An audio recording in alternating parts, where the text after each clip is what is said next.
In this video, we'll see how to make cheese fondue.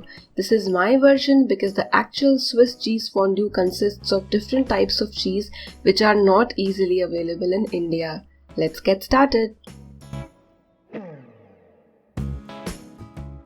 Let's first prepare the accompaniments. So here I've got pav bread. So you can use pav bread, you can also use burger bun, but we need big chunks of the bread like this. Next step is to toast these bread pieces. So heat around 1 teaspoon oil in a pan. Add a pinch of oregano or any spice mix which you have got. Keep tossing and mixing till you get pav similar to what you would like to have with your pav bhaji, slightly toasted.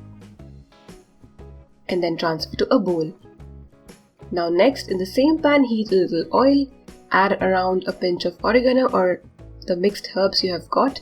Half teaspoon chopped garlic, and these are boiled potatoes. You can remove skin. Saute at medium flame for 2 to 3 minutes.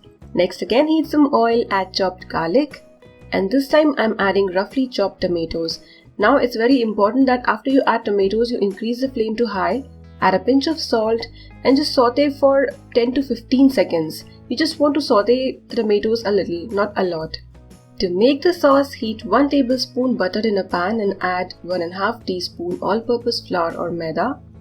Saute this between low to medium flame for 2 to 3 minutes till you see that the raw smell is gone. Continue mixing so that the Maida doesn't burn.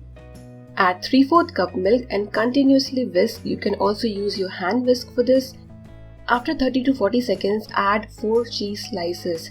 If you do not have cheese slices, you can grate the cheese cubes which you've got and add 3 cheese cubes to the milk.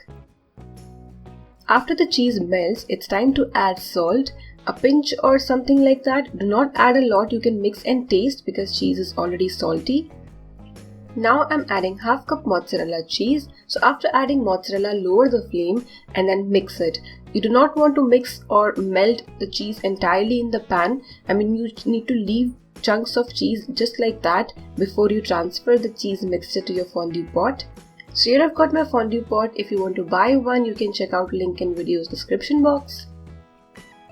Light the tea light candle of your fondue pot and transfer the cheese mixture.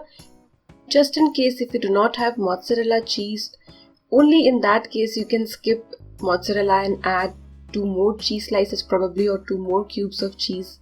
But if you are able to find mozzarella, I would suggest you use that. So serve it right away with all the accompaniments. You can share this with your family, friends. It's really a nice dish for a small party or get together. I hope you like this recipe. Give it a try and enjoy.